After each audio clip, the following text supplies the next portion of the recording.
Okay, we're live. So, hi everyone, and welcome to yet another episode of the Washed Ashore podcast. Just before we start, and in fact, just before I actually started this podcast, I realised it's the 1 year anniversary of the podcast. So, if we did have like a birthday cake and a candle, we'd be blowing it out now. And if this was like a video podcast, we'd be doing that with Sarah, like the party poppers, we'd be chucking them Yeah. out. Um, so yeah, we're glad to have you aboard, and thank you for all your support over the past year. I mean, the podcast itself has gone global now, so it's really brilliant to see some of the statistics we're getting. Um, so just to introduce ourselves. My name is Sean, and I'll be today's host. And I'm also excited to be joined by the Heritage and Education Centre's new digital engagement officer, Sarah Mott. How are you doing, Sarah? Hi, Sean. Yeah, I'm all right. Thank you. Happy to be Yeah. here. My first appearance on the Worcestershire podcast, so hopefully I do all right. Yeah, well, with Sarah, pretty much got the longest job title, I think, in the department now.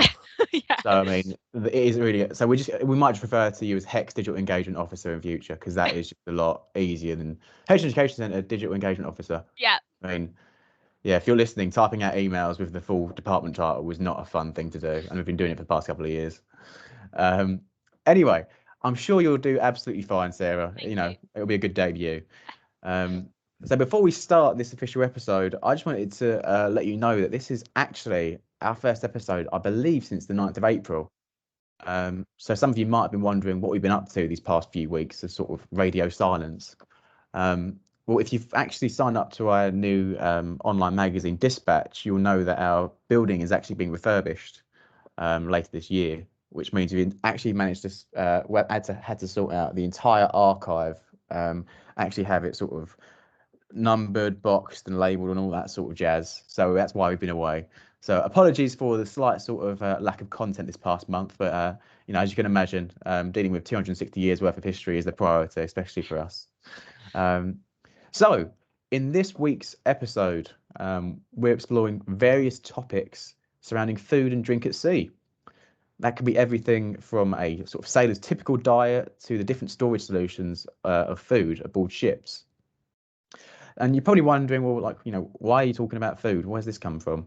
Well, throughout the month of May, we're actually looking at food and drink, at sea within the maritime sort of parameters and within Lloyd's Register's own history. So our main theme has been given the brilliant name of Food Glorious Food. I should say all credit for that does go to Sarah. So Thank you very much. virtual applause from all the listeners. Um, so throughout the month of May, we're going to be delving into the archive, the libraries, all the sort of staff records to find unique items regarding food and drink at sea. And this could be everything from information and documents on refrigerated ships to some of the famous Lord Register staff homemade recipes. It really sounds really sad. I can actually remember parts of the Polish potato salad recipe off by heart. So if you want that, do email me. Um, but anyway, back to the pod. So to kick off our chat, Sarah, I guess I should ask the obvious question. I mean, what type of food did people eat at sea when Lloyd's Register was first formed, in the 18th century? Um, so essentially in the 18th century, the idea of a hot and hearty protein-rich meal would have essentially been a real luxury to a sailor.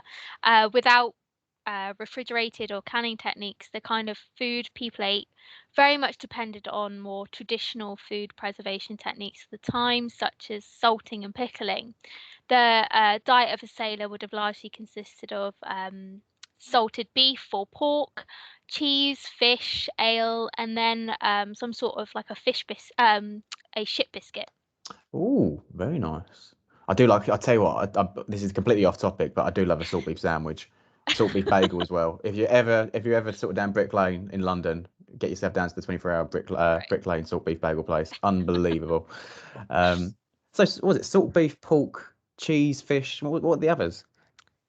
Is it Um, ale and Ale and a ship biscuit. We'll talk about that ah? later. Oh, very interesting.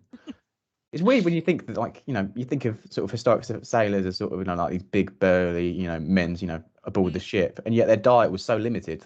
yeah. So, I mean, I guess sort of in your research, for this topic, I mean, did you find out how this food was stored? And I guess talking about the subject of food and drink, what did sailors drink as well? Yeah. So throughout the 18th century, tradesmen, in yards in London, Portsmouth, Plymouth, etc., were employed to make kind of wooden barrels where the meat that was salted would be placed in brine and then stored in these wooden barrels on board ships. Whereas biscuits and bread, for example, would be stored in like a canvas bag, which was then placed in, again, wooden boxes. And I suppose the next answer to your question about drink would have been without it. It goes without saying, a mixture of kind of beer and rum. Nice. Uh, Very nice. That's yeah, yeah. They went go hard or go home back then, I imagine. exactly. And just to pick out a few examples so you can get kind of an idea of the vast amount of food on board. On HMS Victory in 1796, there were over 76,000 pounds of bread on board, 135 gallons of vinegar, 1,600 pounds of beef, Blimey. 1,900 pounds of pork, um, and 12,000 pounds of flour, for example. Wow. Yeah. Wow. I mean, cool, you wouldn't want to be the sort of the kitchen team and the chefs on board that ship, would you? Blimey. It's weird because I mean, if you've been to the Heritage and Education Centre sort of pre-COVID, you'll see that we've got a model of HMS Victory. So now every single time I walk past that model, I'm now just going to think about, the How much thousands food? of pounds worth of food and drink that was on there. Yeah, how weird. Oh, right. So, I mean, actually, how many people did that sort of cater for? Do you know? So it would have roughly been around 650 crew members. My word. The ship's cook would have been responsible for feeding that whole crew, maintaining all the food stores, making sure kind of meat supplies were stored properly, and the food was cleaned and boiled before serving as well. God, could you imagine how like for that chef must have been like Gordon Ramsay level of stress? Oh Exactly. my Imagine word. cooking for 650 people 3 times a day. God. And No. even today, you think of the modern cruise ships. They've got a small army of a Yeah. catering team, whereas back then it would have been I imagine a very small sort of crew of like a couple of people really. So Yeah. it's it's absolutely mental to think how many people that small team were catering for. So I guess out of interest for listeners that I guess might not be aware, can you tell us how livestock were also kept aboard these ships around the 18th century? Like, who was responsible for the cattle, the cows, the chickens, and what happened, if there wasn't any livestock still alive or any livestock on board in the first place? Yeah, sure. So, fresh meat was provided, sometimes for crew. It depended on each ship, Hmm. and it was usually only really at the beginning of a voyage, as they would be usually the first thing to be eaten on board, because animals obviously can't be kept on a ship Hmm. for a long period of time. Nor do I suppose sailors would want to eat a stale ship biscuit while staring at a cow. Um, the kind of livestock they would have eaten was, of course, cows, sheep, pigs, goats, as well as chickens. They would have provided both meat and eggs. Oh Um, yeah. and and when they visited different locations along their voyage, they would have been able to pick up extras such as fresh fruit and veg from various kind of coastal towns and ports along their journey. So, for example, in the Mediterranean, you would have been able to pick up grapes, lemons, oranges, and Oh, also to study kind of the diet of salted meat. Some naval vessels would have issued fishing tackle to kind of supplement hmm. a sailor's diet. So they would have been able to fish, turtles, sharks, dolphins, whatever they wanted, and be able to eat it. Wow. Yeah, well, now I'm gonna have to go on like a deep dive after this podcast and look at what sort of fishing equipment they had. Yeah, as a keen fisherman myself, I don't think they're going to be having sort of carp rods and carp No. alarms and all sorts of different ground bait. Um, so I mean, I couldn't help but notice that throughout sort of the conversation so far, I mean, fruit's only really just been mentioned. So I mean, why was this not as prominent in the sailor's diet back then? Yeah, so generally there was a real lack of fruit and veg on board ships. You couldn't keep fruit fresh for long periods of time. And fresh citrus fruit actually wasn't officially issued as a state ration uh, on Navy ships until 1795. So unfortunately, kind of this lack of fresh fruit and veg would have led to a number of dietary issues, which most obviously was scurvy. So scurvy was, I think everybody knows now, Mm. that it's a deficiency of vitamin C, and this vitamin, the body doesn't produce it naturally, so you have to supplement it through your nutrition. I loved researching the symptoms of scurvy. It starts out as weakness, tiredness, sore limbs, and it can lead to kind of gum disease, change in hair, bleeding from the skin. Oh, Gum gum wow. disease is probably the most recognized symptom. When I was researching, Googling on scurvy, images of just deformed gums would just come up, which was just wonderful. But there's also, again, really cool, but obviously horrible kind of sensory and Yeah, cool, cool but horrible. Love it. yeah, sensory and kind of psychological effects too. So it can actually lead to personality changes. And scurvy also seems to kind of disarm the senses to keep taste, smell, and hearing under control and stop us from feeling too much. My word. So when I was researching, they actually found that they couldn't control pain. You could feel too much pain, or you couldn't stop laughing. Oh my Like, word. yeah, it was so cool. This, Anyway, this sounds horrible. this sounds like a horror movie waiting to happen. I mean, I had like a sort of basic understanding of scurvy, but it sounds like someone's worst nightmare now. Yeah, it does. I mean, it's just bleeding gums, changed the hair. I didn't even realize that was a thing. So that's a new No, one. Yeah, I mean, you obviously see things like like see it in movies and books of a crew being sort of straight out on deck and sore limbs and sort of just completely tired and devoid of any sort of energy. But you never yeah, realize the extent of it and the no. stuff about the senses. That's just I know, it's yeah, so that cool, is isn't really it? dark. Oh, so I mean, I get because one thing because I know you briefly mentioned this before we started, but I know you had some information on how Captain Cook and his crew managed to overcome scurvy. So I guess do you want to tell the listeners about this just in case they're not aware of it? Yeah, well, actually, Captain Cook had a bit of a fluke, really. He's been accredited with successfully battling scurvy. None of his men died of scurvy on his ships. However, the reason wasn't for, a discovery of the cure of vitamin C, but rather just a strict regime of cleanliness, strict discipline, as well as like a frequent replenishment of fresh fruit and veg on board. So Mm, essentially, he recognized the importance of fresh fruit and veg to a sailor's diet to remain healthy and, prevent any disease. But, whether he found the solution to scurvy or not, that's up to debate. But, mm. you know, his preventative methods, clearly worked. Also, at the time of Captain Cook, no one really knew what scurvy, how it was caused, or what it was. So it was often mistaken for other illnesses, such as leprosy, dysentery, madness. Wow. Yeah.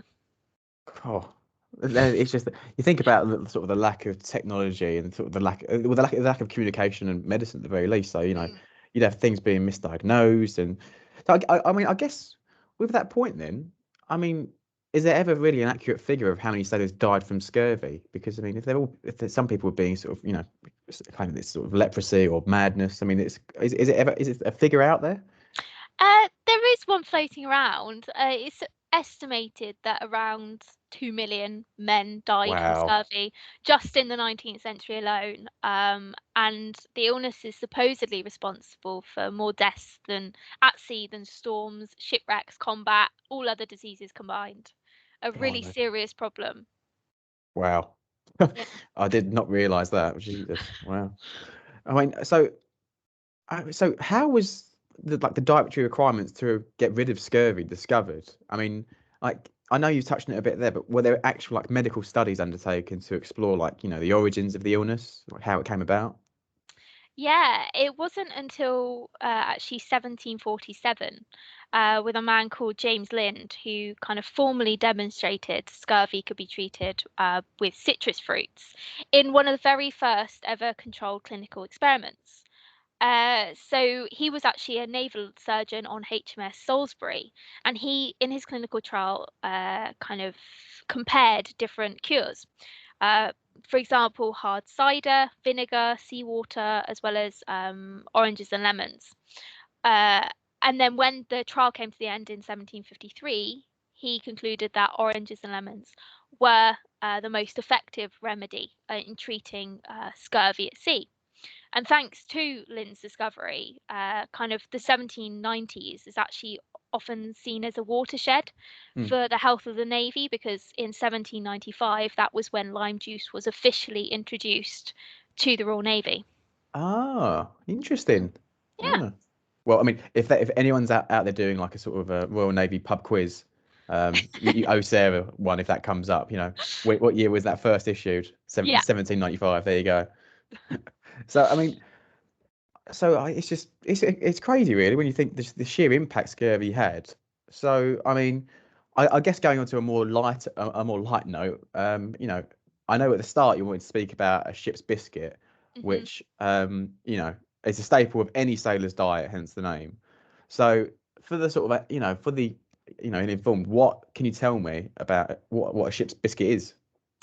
So a ship biscuit, or its more common name is called a hard tack, is a very simple biscuit made from a mixture of flour, water, and salt. It's mixed into a stiff dough, baked for 30 minutes, and left to harden. And the reason why they ate this biscuit was because it was cheap and long lasting. It Hmm. was essentially used as sustenance to replace any perishable food on a long voyage, and it essentially lasted the length of time. 6 months time, it would still be as fresh Wow. as it was yesterday. Um, so it became an essential part of a sailor's diet. And also, it could also survive a range of climates. It would survive in the hot and humid tropics, but also the cold and damp conditions of the Arctic. You may also be aware of Samuel Pepys. He's a very famous Hmm. diarist. And he was also, I didn't know this before I researched, but administrator for the British Navy in the Hmm. 17th century. And he was actually responsible for reg- um, regularizing naval supplies. And he actually rationed 1 pound of this ship biscuit and 1 gallon of beer per sailor each day. Wow. 1 gallon. I mean, 1 gallon. Yeah, Wow. I mean, that's a well done, makes sense Sam. drinking water.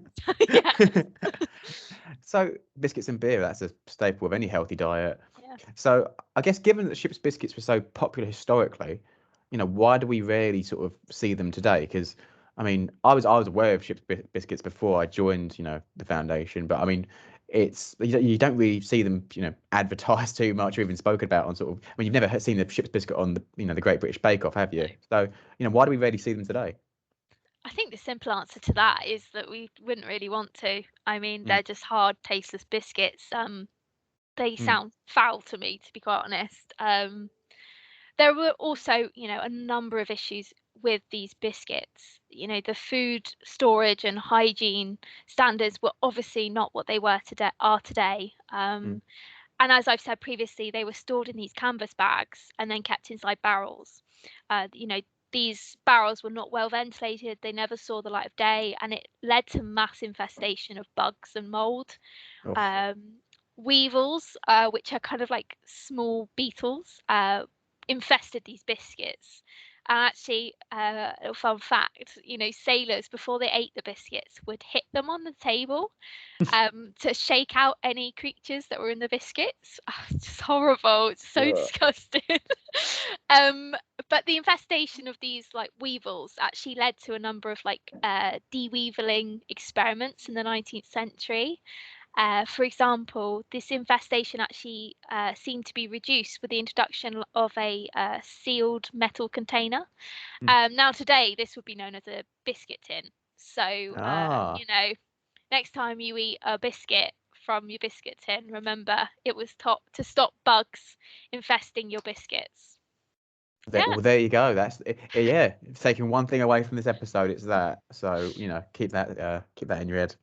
So, I mean, we've spoken about sort of, like tinned food there. So, I mean, do you want to go into that a bit more? Tinned food on board ships and canning. I mean, what can you tell us about this? And, when did it first start?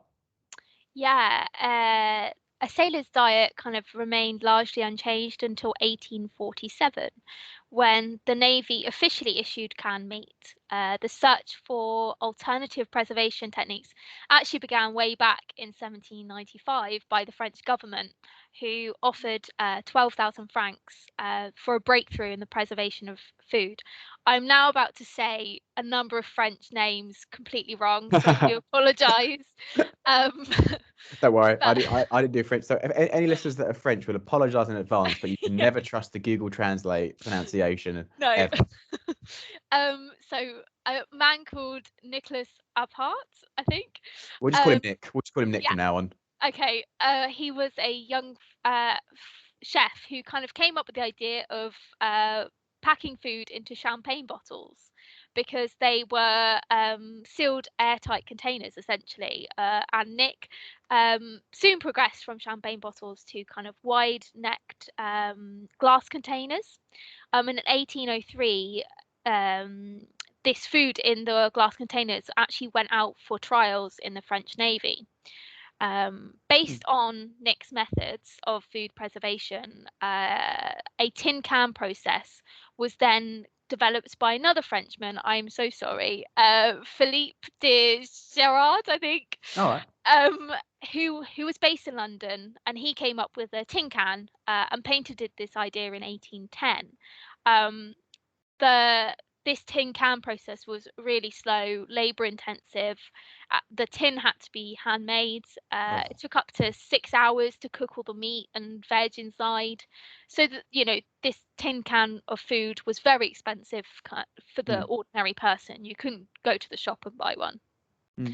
But the main market for food at this kind of food at this stage was for the British Army and the Royal Navy, and particularly for long Arctic voyages. And it was both used on Sir John Ross's expedition in 1829 and Hmm. Sir John Franklin's in 1845, where in fact he had over 8,000 cans on board when HMS Terror and Erebus were launched. Wow. So if any listeners have recently watched The Terror, then they'll know that there were lots of problems with the tins on board HMS Terror, as the expedition actually, all the tinned cans were contaminated and were full of lead poisoning. Oh no. Uh, so the regular consumption of this tin can actually led to the physical and mental decline of many of the men. And actually, from skeletal research, they found lead inside the bodies of Franklin's men, which they now know came from tin food. Wow. So obviously, massive leaps in food preservation during the 19th century, but in 1845, there's still so much to be done before they officially launched them in 1847. So there you Wow. go. Well, you just reminded me actually when we a few years ago went to the National Maritime Museum to see the Lost Franklin expedition exhibition. Which, I mean, if that ever does come around again, I'd recommend going to it. And I know there was quite a bit online about it, so do try and seek that out. But they did actually have some of the original sort of canned and tinned food on display, and it had Oh sort of stood the wow. test of time. And I think there was some references to the lead poisoning in there as Yeah, well. I'm sure it Oh was. wow. What I tell you Sarah, for a debut, what a fascinating dive into the sort of history Thank of you. food and drink at sea. Wow, yeah, it's brilliant. So Thank I you. mean, for all you listeners, that's unfortunately all we have time for this week. I've just got a few closing comments just to give you a shout out as well. So, as I mentioned at the start of the podcast, please do head on over to see our sort of food glorious food themed content throughout the month of May. Um, this is available on the HEC website, which is hec.lrfoundation.org.uk. And you can also follow us on Twitter, Instagram, and Facebook. And our at symbol, our sort of handle is at LRF so do feel free to pop along and see some of the cool stuff we've got coming out. We've got plenty of content. On the final point, I just want to say that we're looking forward to actually getting back into the archive over the next couple of months. With the refurbishment and sort of with COVID ongoing, we are actually now in a position where we can get back to the archive physically, which we've really been looking forward to. So we're going to be discovering even more unique items from LR's history. So who knows, you might find some more peculiar photographs of brittle fractures, or even a few more train timetables that our surveyors sneakily put into different records. So Sarah, on that note, thank you for a brilliant debut episode on the podcast. Thank you for having me. And we hope you all join us in the next edition of the Ashore podcast. Stay safe and have a great day. Bye, guys. Thank you. Bye. Bye.